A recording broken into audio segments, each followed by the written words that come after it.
G'day, my name's Glenn McCurdain. After 20 years as a photojournalist, I've decided to flip the lens around and examine mainstream media and how it has turned into a 24-hour echo chamber in what I like to call debunking the debunking. All right, good morning. This is going to be a little bit of a story to do with the US federal government shutdown, and in particular, Joshua Tree National Park being shut down. And the mainstream media's handling of this story. And for an example, I'm going to show you this story from Motherboard Vice. Vice is owned by HBO, home box office, okay? So lots of money. But unfortunately, they didn't have enough money to send out a photographer. Instead, they just decided to use this image here of, as you can see, it's an antelope squirrel, this little thing here, this little squirrel with some trash on a table. And in the story, in the HBO story, it says image, semicolon, Joshua Tree National Park. That's what it says. It doesn't say when it was taken, it doesn't say anything, it just has the headline and then the picture and then, oh wow, it's out of control, okay? Too bad that if you reverse search this image here of this squirrel, you'll see it's on Alamy stock photography taken December 10th, 2016. So the image is over 2 years old, okay? Don't worry about that, but yeah, right, okay. So the image is 2 years old, so what's that show us? That there's no actual photographic evidence of this happening. And that the journalist from this story has not actually been there to witness these things and to talk to the people themselves. They're just relying on a press release and what one person is saying on a Boston radio station. Motherboard Vice by Sarah Emerson, and she writes, the actual full headline in this, I'll bring it up here. People trash Joshua Tree National Park during the shutdown and now it's closing. Good job, idiots. Really? That's a stock photo from 2016. So if you actually read the story, you'll see that the information come from a press release. It actually, I'll get the guy's name up here, John Garder. What is it that this non-profit are pushing in all their press releases? I mean, a lot of it's pretty anti-Trump stuff. So we can see that they're on the side that basically want to blame this whole thing on Trump. So they're making it political. And by putting out all these press releases they're putting out, they're not hiding it, okay? They are even saying that they rely on the stewardship of the federal government. When I went out to Joshua Tree National Park and I spoke with Rand Abbott, a paraplegic rock climber, I learned from him that it's the stewardship of the people that has gone away. That people, the members of the public, are happy to trash the place, no matter if it's the government there or not. The only kind of assurance these rangers out there have is that they're wearing a uniform, so they're seen as some kind of authority. When Rand Abbott said to me that it was because there was none of that authority around that people just could then do whatever they want, they witness this stuff all of the time. People breaking the rules and people breaking the laws out there. It's not something that was just came in because of this government shutdown. It's places like Vice that are making this political. It's places like HBO and the New York Times and the Washington Post that are, in fact, making these things political rather than having a bit of a look at society and how we treat property that what we see as ours. My whole point of this video and this bit of reporting that I'm going to do is to show you that just because you read something and see a picture doesn't mean that it's truth, okay? It doesn't, because it actually says here, the current state of Joshua Tree National Park is proof that ranges are all that separate a wholesome nature experience from a Mad Max style rampage. That's what it says, a Mad Max style rampage. We've been out there and we've seen this, we're witnessing it, and we're showing you what it is that we've learnt. We're getting a press release and we're using a stock photograph and we're taking their words for it from this press release. Good thing is these days you get people that Actually want proof, okay? And that's why a lot of people go to YouTube and these other fringe websites, as they call it, is because you can't believe these people. people who haven't been there on the ground to experience these things and witness them things themselves, rather just adding to the echo chamber that is the 24-hour news cycle.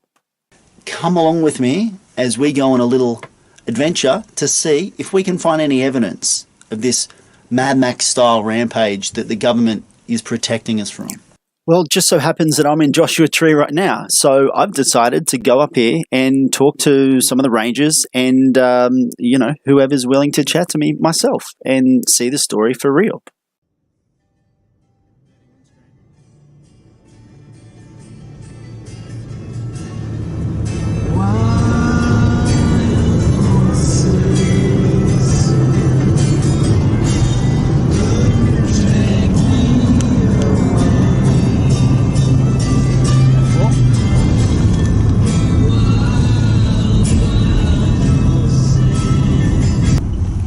G'day, how are you? Good. Is it just closed for camping or what's the deal? Camping's okay. Yeah, alright, okay, no worries. Yeah. Okay, thanks a lot. God bless.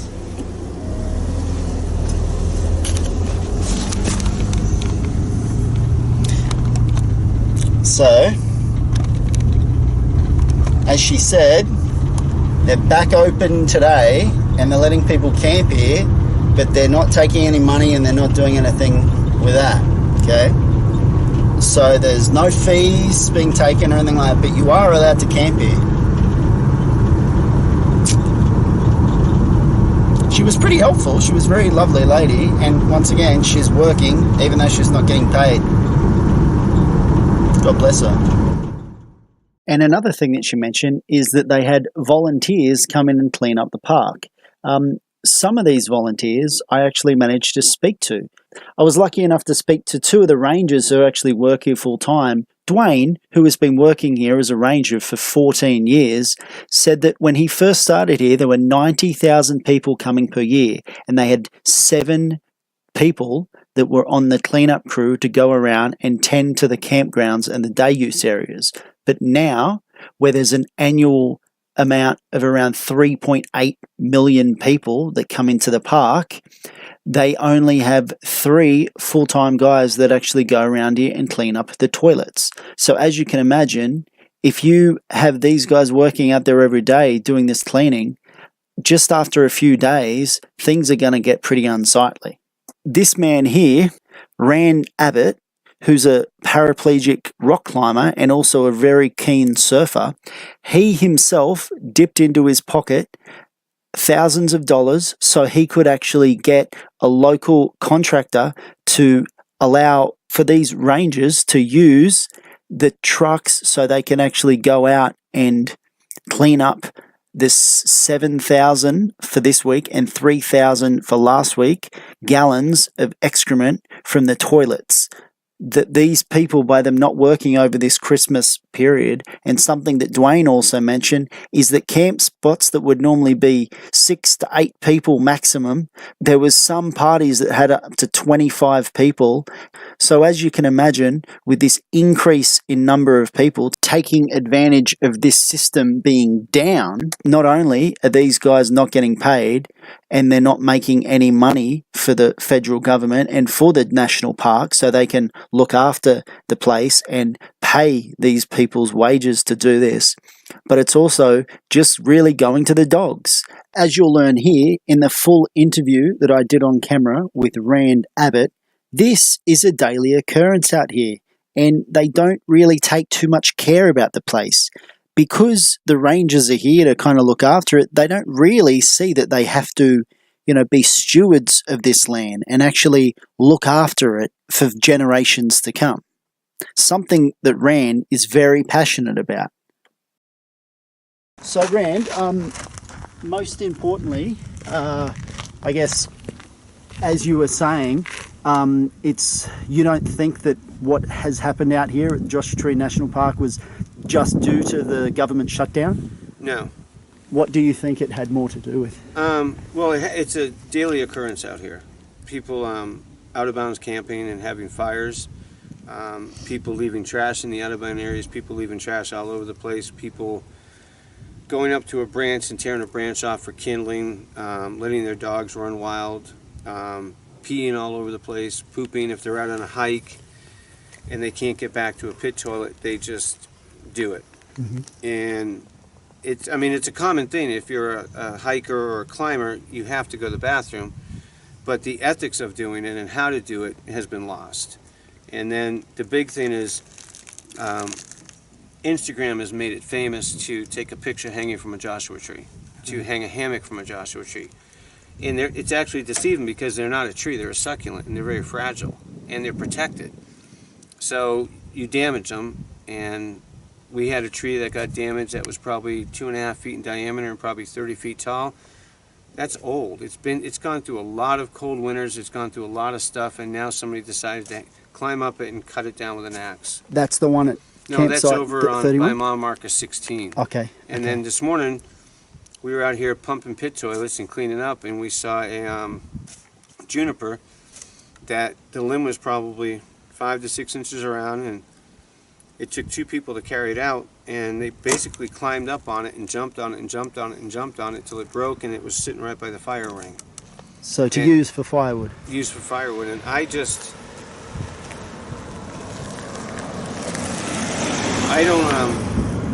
don't understand that mindset. Mm-hmm. It wouldn't happen in your own backyard. If you had a tree in your backyard and your neighbor's kid came over and started climbing on it and broke the branch, you'd be very upset. That's my property. What are you doing that for? And whose property is this? And then people say, well, this is public. This is a national park. It belongs to the people. It's a national park, and this national park was set up because of the foliage that's here, what grows here, and the animals that live here. That's who it belongs to. Mm-hmm. We're actually the guest here. The bighorn sheep were here before us. The desert tortoise was here before us. The roadrunners, the bobcats, the mountain lions, all the birds that are here, the desert iguanas and the desert lizard, they're the true residents here, not us. We're the guest. The national parks were set up so that we could go and experience the wilderness as a guest. We don't own this, and we don't have the right to desecrate it, because if this gets ruined, where is that bighorn sheep going to go? Mm-hmm. He cannot pack up in his nice little Sprinter van and drive to Nevada and go there. Yeah. He can't go somewhere else. If we bring our dogs in here and we continue to let them go in areas that no dogs are allowed, and they urinate and defecate, it interferes with their migration and their breeding. And not too long ago, the high desert bighorn sheep was almost eradicated from this planet. In this area, right where we're at right now, I mean, they're 1.5 miles is where they migrate because of that. And the stewardship, is gone. And I understand you come in here, you drive through the entrance, you come in 3 miles, and all of a sudden you see a huge valley that's full of Joshua trees, and then you start to see the rocks, and you go, oh my gosh, and you lose all common sense. It's like a playground. Excuse me? It's like a playground. It is. But here's my take on it. You do all your planning online to figure out where to stay in Joshua Tree, what to see in Joshua Tree. You figure out how long it's going to take you to drive here if you're coming from Oregon or Nevada or Washington or Canada or wherever. Take 5 minutes and go on Joshua Tree National Park's website and read about why why the regulations are here. They're not to impede our pleasure, they're to protect the true residents. Mm-hmm. And I think if people would do that, then the stuff that's happening here would stop. So what is it that you, just so we can get it on the camera, what is it that you actually had to do, and how much did it cost you out of your hip pocket to actually to get these toilets cleaned up? Today this cost me just under $1,800 to pump 7,000 gallons of human waste out of the pit toilets that we pumped today. And they needed to be done, and if people are going to continue to come here because it's open still, if the toilets are nasty and dirty, then they're not going to use them. And then they're just going to go behind that rock and they're going to go.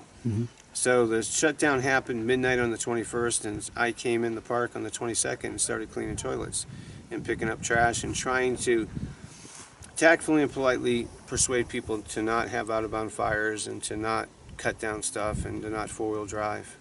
And what did you and what is it that you witnessed when you started doing this? There's a lot of areas that are day use only because of the animals, and people were pulling in there and using it to camp, and they were letting their dogs run wild, and they were building fire rings, and it's day use only because at night is when the animals come out. So if you're there, the animals can't come out.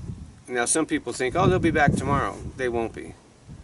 If you're there for 2 or 3 nights, it's going to take them a while to come back, and the damage that's done to the ground, it's designated a non-fire area because of the microbiology, the microformation of the crustacean of the earth creates the flowers when it rains. So when all that, like you look over here, you see a little bit of grass growing and stuff. When it rains, that comes up, and then when the next rains, it keeps everything from washing away. So if we keep damaging these areas, before you know it, everything's going to wash away. And I think if they educate themselves and look into it, and then we as people just become stewards. And don't be afraid to look at somebody and go, hey, I know you want to go out there with your dog, but you can't, and this is why. They'll stop doing it.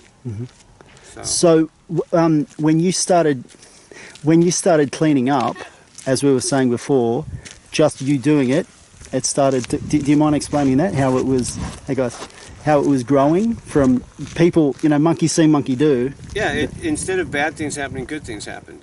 I came in on Saturday, and then I came in on Sunday. I went to one of the main campgrounds where a lot of people were at, and they saw me getting out in my wheelchair with a trash bag, picking up the beer bottles, the empty whiskey bottles, and some were a little bit aggressive at first, and then all of a sudden it created this movement, and they actually said, hey, we'll clean these pit toilets for you. You don't need to clean them anymore, Rand. And I came back the next day, and the place was clean. And they were like, hey, Rand, we need more trash bags. We picked everything up, and it was being cleaned up. And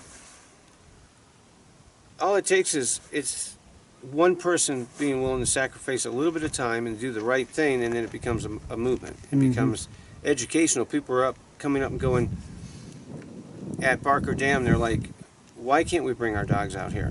And I explained it to them, and they were like, oh. This one gentleman almost started crying. He's like, I am so sorry. And I'm like, it's okay, you didn't know. Yeah. I said, but it's not that they don't want your dogs to have fun. It affects the wildlife here. Yeah. And then I saw them stopping people. That's great. So, but I mean, that's how information gets passed on. You learn it for yourself, and then you pass it on. Right? Like as I said, opposed to when you're saying something to NBC or whoever it is, and what you're saying isn't going with their story. I mean, how do you feel about that? Everybody's trying to make this a political thing. Oh, well, so-and-so did this, another part. It's not political because it's happening all the time. And if you make it political, then you're making it a problem. And if it's a problem, then it doesn't have a solution that we can do. We're saying, you fix it. This is a situation that has a very simple solution to it. And the solution is, we need to take responsibility for our actions. We need to take responsibility for this land that was set aside for us to enjoy. We don't need to make it political. Let them handle that. Yeah. We need to say and have a voice and go, enough is enough. There is no plan B for Joshua Tree. We want to keep plan A the way it is. And it at least everything. I mean, I hate to tell you, but in 2080, when if the Earth is ruined, they're not going to go, okay, everybody get on this spaceship. We're going to go to Earth B. There is no Earth B. Yeah. This is all we have. Yeah. How's the Mars and the moon colonies coming along? Yeah, hey? They're not coming. We've spent a lot of money and we haven't found anything yet. No, that's right. Yeah. And somebody asked me, they said, "Why are you doing this?" I said, my philosophy in life is being of service is the rent I pay for. I have a wonderful life, and being of service, I don't always do it correctly, and I've made some horrific mistakes in my life. And a lot of times when I have the opportunity to be of service, I don't do it, but I try to. And there's no strings attached. This isn't political. It's not to promote any cause or anything.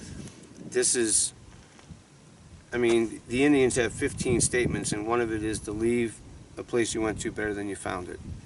And to understand that we are connected with all this. And if we disrespect it, we're disrespecting ourselves. Yeah. So we need to stop disrespecting ourselves. And we don't need to worry about, is it correct? It is correct. It is the right thing to do to pick up your trash. It is the right thing to do to not step on a fragile plant. It is the right thing to do to not take stuff out of here. There's signs all over the place. Don't take foliage, don't feed the animals, no drones, no shooting, no off-bound camping. And it's there for a reason. It's so that 50 years from now, people can come and experience this and see bighorn sheep and see a desert tortoise. Yeah. Is there anything else that you'd like to mention? Or Okay, right behind you, there he goes. oh, that little guy. Was that an antelope squirrel? Yeah. Yeah. Okay. And he's out because it's quiet. We were driving around today going to the pit toilets, and we went by some areas and we were seeing the birds on the rocks, and we pulled up here and you could hear the songbirds. Yeah. And one of my friends, Greg, that was out here was like, "Did you hear that?" I'm like, "Yeah, it was amazing."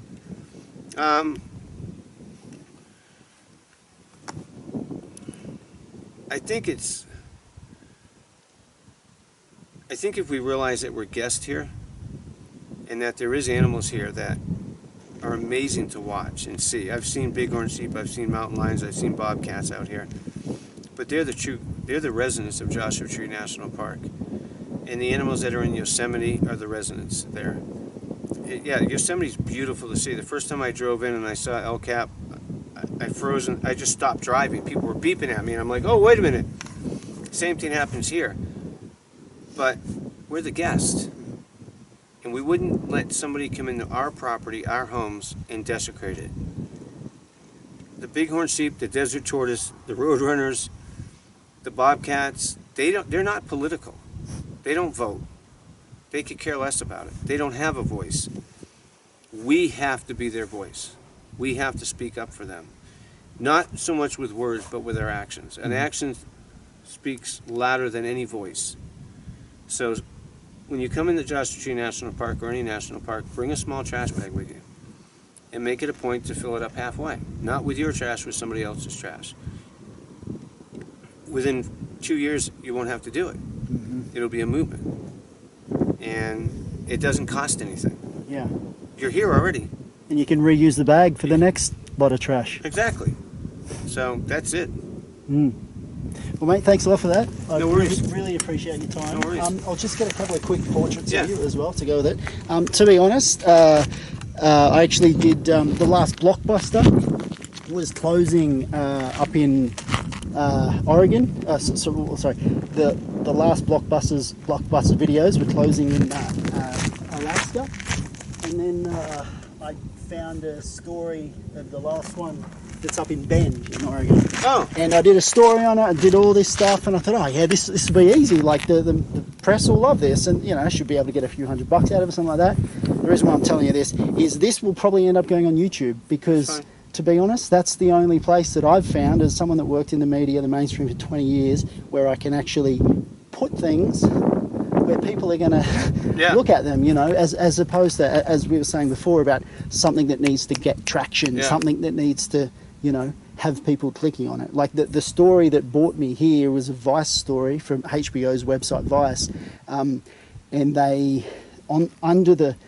you know, where it said the government shutdowns caused this and caused that, you know, people are going crazy up here, and then the reporter said, oh, the idiots, or something like that, rather than coming out or talking to someone like you, or finding someone like you who's willing to tell the true story about what's happening here, rather than just that, as you said, that political kind of, oh yeah, it's a political thing, you know, it's because of Donald Trump, or it's because of the Democrats, or it's because of this, or because of that, you know, like, and that's, unfortunately for me, I used to work in politics as a photojournalist in Australia, and I saw it firsthand, covering politics every day, that the media themselves get caught up in this like whirlwind of BS, and they just get thrown into a situation like, okay, I guess this is a story, and then the next day it's another thing, and the next day, and it just keeps going along, and there's never any time to actually research what we did the day before, or, you know, follow up on anything properly. That's what I told the guy from NBC. I said, somebody gets accused of a crime, and then it's front page news, and then when they find out that they were innocent,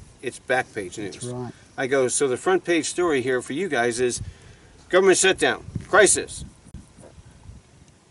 And then the true story you're going to put on the back page. And just to show you that this isn't something that just started with a shutdown, here's an Instagram page called Joshua Tree Hates You, featuring photos of people who have uploaded images of themselves breaking the laws in Joshua Tree. As you can see here, climbing on trees, graffitis on rocks, having dogs in places where they're not allowed to be, and things like this. As you can see by the dates on these, this isn't something that just started once the shutdown occurred. And it's something that we all have to take responsibility for. This world is not going to be around for much longer if we keep treating it like this, and we think that we can just get away with it.